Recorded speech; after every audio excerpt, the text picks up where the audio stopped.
I don't really know why I took it so personally, or why Richie took it so personally. But I did go with it, and I did love the intensity about it. And I loved that's where we did the sequences with the fire escape. Please, it wasn't me. And I had a lot of fun with that. Although, even to this day, like why I was so personally, or why Richie was so personally attached to getting this guy, other than the fact that I was involved in the incident as well.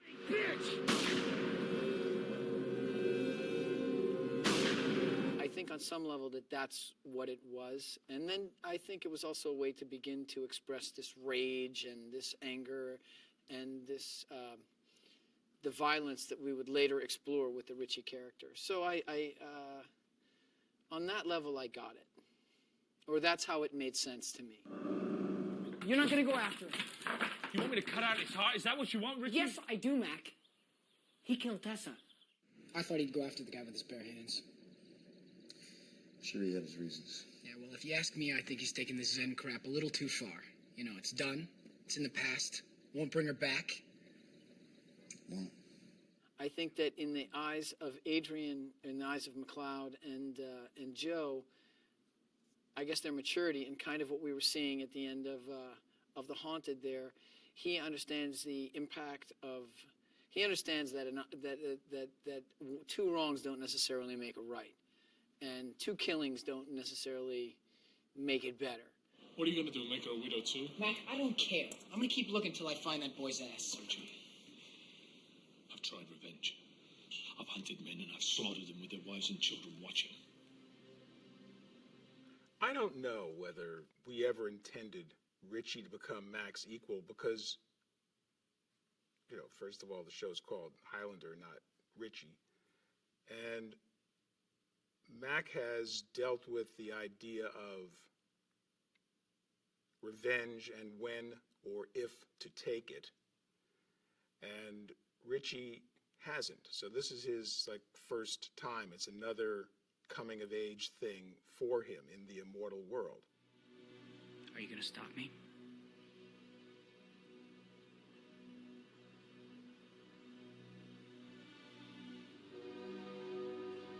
I'm still in a more youthful and innocent place, thinking that revenge is something that's going to satiate me and make me feel better. It'll make him feel better too. And I'm not really understanding the potential residual effects of going out and killing somebody and then having to live with that for the rest of my life. Here's somebody who killed Tessa, our favorite person, Mac's favorite person, Richie's mother. Has done a terrible thing, and now, again, in that gray world that we loved so much to live in, here he is with a chance to revenge her death, but this is not the same guy anymore. And this guy now has a family himself. And what am I accomplishing by doing this? And sort of having the power of life or death over a mortal, Richie the immortal, and Richie the human being chooses to not do it.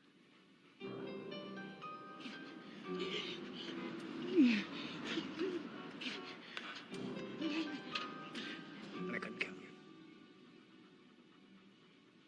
I think that in some way, and I don't know that this was necessarily planned out, but I saw some of the character of Richie in this other guy.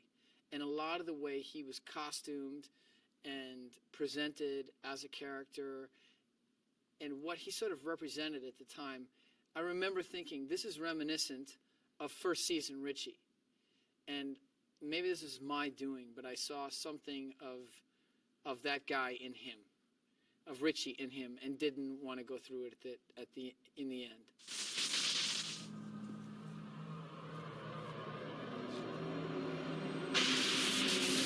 Levitating house. After you've done 3 years of a show, you're in your 4th year. Whatever you've done before, you kind of think, well, that's old-fashioned, and I'm tired of that. So whether the audience is tired of it or not tired of it, you decide, well, we're going to have to shake it up and change it a little bit.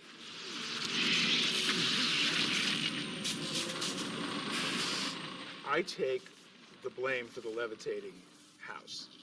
Is that somehow I believed that we could kind of have a Steven Spielberg moment on a $8,000 special effects budget. You know, I somehow thought we could do it. And the fact that we came pretty close to pulling the thing off, I think is amazing at all. But it was like, let's make the house fly. And everybody goes, great, we'll figure out a way to do it. You know, and it was that's kind of the sort of spirit that was on behind the scenes in Highlander all the time.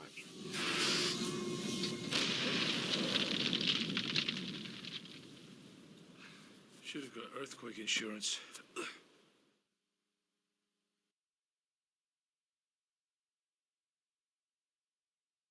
Adrian Paul is a dog lover who often brought his own Rottweilers to the set. The dogs in this episode are trained professionals, not Adrian's pets, but his immediate chemistry with his co-stars is apparent. Stay. 1 second, guys. Lie down. Lie down. Just let me know. Lie down. Down. Stay. Stay.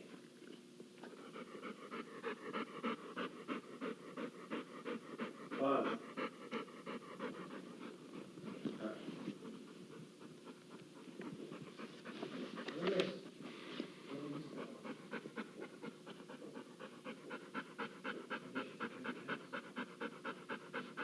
With a little help from Lucille here, yeah. Should go back to the breeders tomorrow. With interest. What about you? Did you find Roscoe?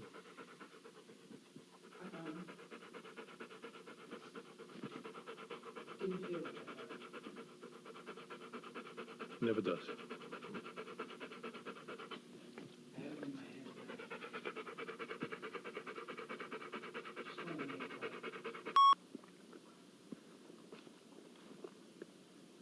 Stroker!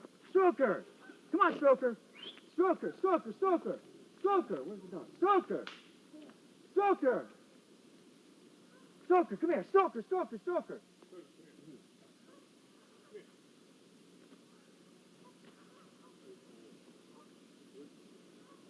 John calling to you. Stroker! Stroker, John. come! Stroker! Come on! Stroker! You got it. A second unit was sent out with Adrian Paul's stunt double to get some convincing attack footage. One strategy is to tie the dogs to the victim with leads made of fishing line, and so as he struggles, the dogs appear to be attacking him. Ed Wood would be so proud.